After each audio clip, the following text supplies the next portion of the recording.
wasit ngerangkap jadi pemain juga, Bang. Loh, ini pertandingan kan punya saya. Wasitnya juga saya. Berarti ya suka-suka saya. Oh.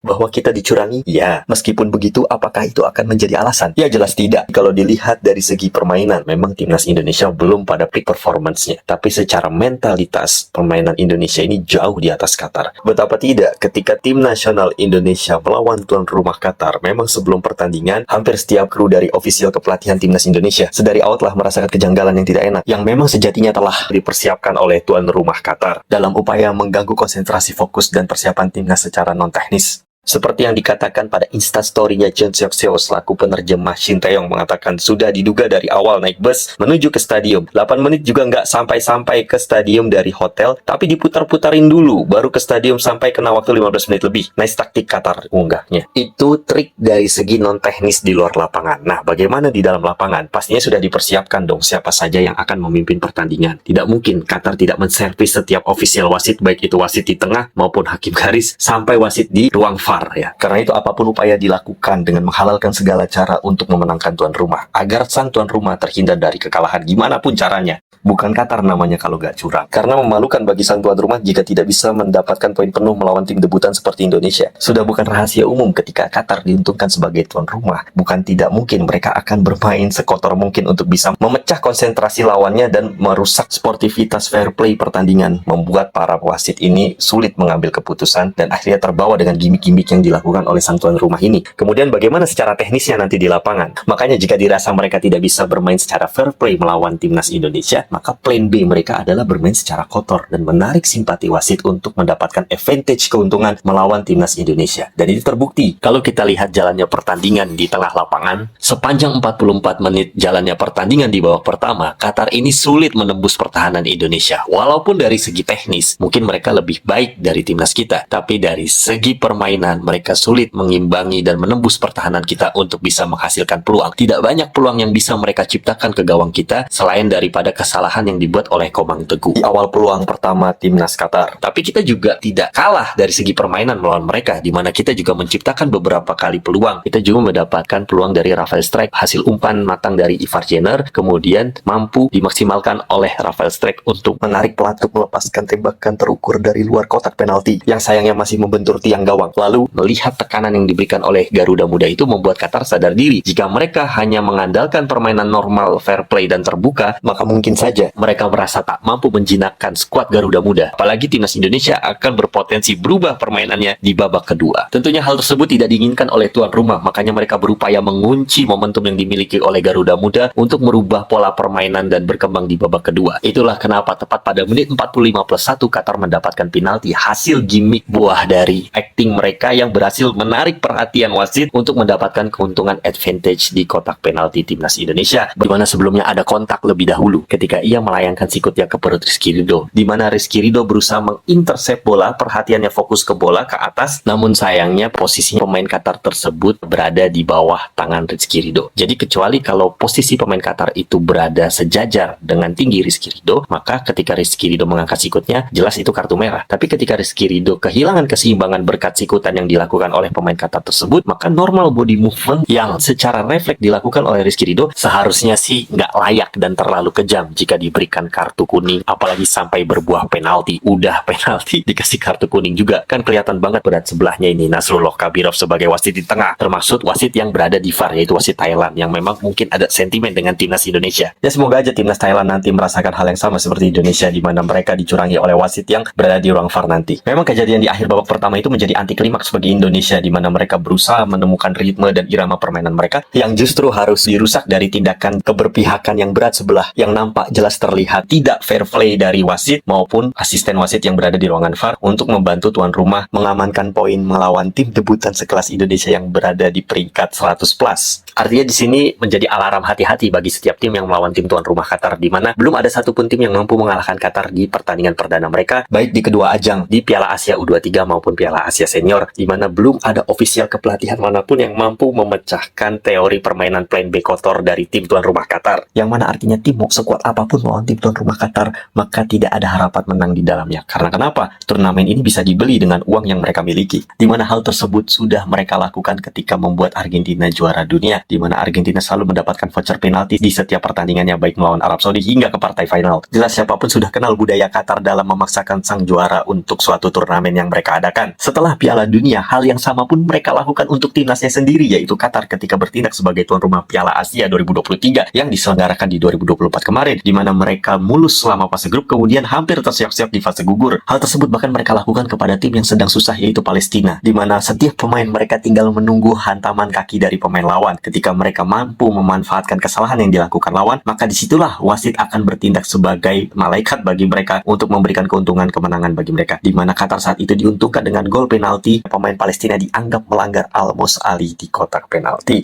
di mana kalau video itu diputar 5 kali berulang-ulang pun itu terbukti bahwa Almos Ali ketika itu melakukan diving di kotak penalti Palestina, dan itu terus berlanjut sampai melawan Uzbekistan, di mana Uzbekistan sering kali dirugikan oleh keputusan-keputusan wasit yang tetap membela tuan rumah demi memaksakannya lolos ke semifinal. Begitu di semifinal, korban berikutnya adalah timnas Iran yang baru saja mengalahkan timnas sekelas Jepang, tim terbaik di Asia. Sebelum pertandingan Piala Asia yang diselenggarakan di tuan rumah Qatar, Qatar ini tidak pernah menang sekalipun melawan timnas Iran di berbagai ajang, sehingga akhirnya mereka menzolimi timnas Iran di rumahnya sendiri. Ketika itu timnas Qatar bahkan sama sekali terlihat tak mampu menghadapi sang penakluk Jepang, yaitu tim Meli Iran, secara sportif dan fair play. Namun sayangnya sejauh ini hal yang tak mampu diantisipasi oleh tim-tim yang berjiwa sportivitas dan fair play, yang sekaligus lupa mengantisipasi bahwa tim tuan rumah ini memiliki intrik kotor dalam merusak tatanan sportivitas sepak bola. Mereka memiliki plan B, yaitu bermain secara kotor dan diuntungkan dari segi wasit pengadil yang ada di tengah lapangan. Kalau tidak dibantu wasit, mana mungkin mereka bisa mengalahkan Iran yang selama ini tidak mampu mereka kalahkan, karena mereka tahu mereka ini kalah kualitas secara peringkat maupun teknik menghadapi tim Meli Iran. Maka mereka melakukan acting drama dan intrik kotor yang berusaha merusak konsentrasi dan fokus pemain Iran untuk menghancurkan Qatar di kandangnya.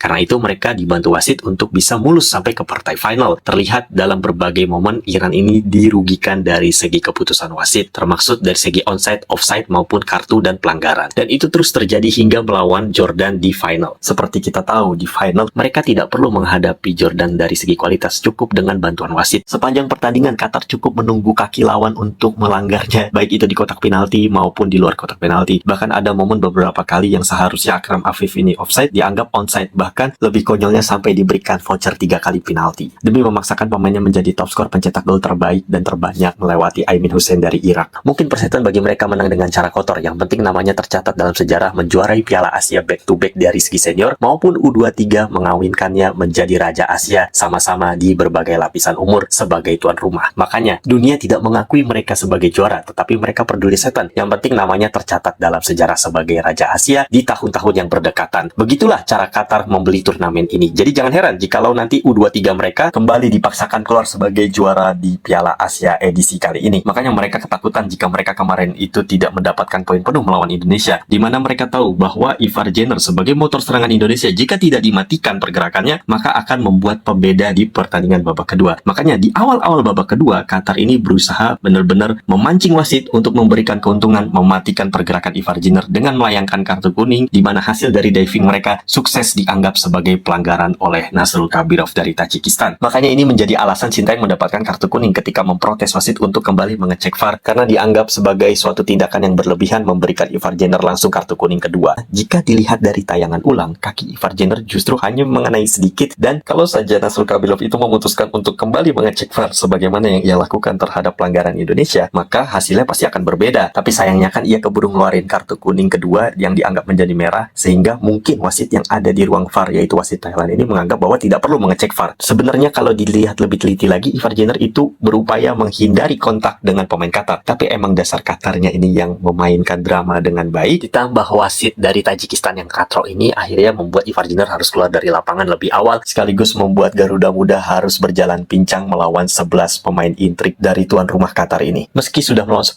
orang pemain Garuda Muda pun, Qatar bahkan masih aja nggak mampu menciptakan banyak peluang dan membahayakan gawang Garuda Muda. Bahkan sebaliknya, justru timnas Indonesia yang hanya bermain dengan 10 orang menunjukkan daya juangnya dengan mentalitas yang kuat dan pengalaman mereka bermain di timnas senior untuk menghadapi tim tuan rumah yang penuh intrik dan bermain kotor itu. Tapi kembali, timnas Indonesia tidak diberi keuntungan ketika para pemain Qatar dibiarkan melakukan pelanggaran seperti melanggar Marcelino yang mendapatkan keuntungan untuk melepas tembakan masuk ke gawang Qatar, namun dibiarkan saja oleh wasit, termaksud rembatan kaki yang dilakukan pemain Qatar yang jelas-jelas tertangkap kamera memotong dan menebas kaki Witan Sulaiman dari belakang. Sebelum akhirnya timnas Indonesia harus menyerah dengan skor 2-0 setelah kehilangan 2 pemainnya, yang artinya timnas Indonesia harus terpaksa bermain dengan 9 pemain melawan 13 pemain sekaligus, yaitu 11 pemain Qatar dan 2 wasit curang, wasit tengah Nasur Kabilov dari Tajikistan maupun wasit VAR yaitu wasit Thailand. Setelah pertandingan ini berakhir, Ketum PSSI Erick Thohir berusaha mengembalikan psikis dan mental para pemain untuk bangkit di pertandingan selanjutnya dan melupakan hasil melawan Qatar kemarin. Tetapi tetap sebagai federasi yang sportif, PSSI berusaha untuk melayangkan surat protes kepada AFC soal kepemimpinan wasit. Mungkin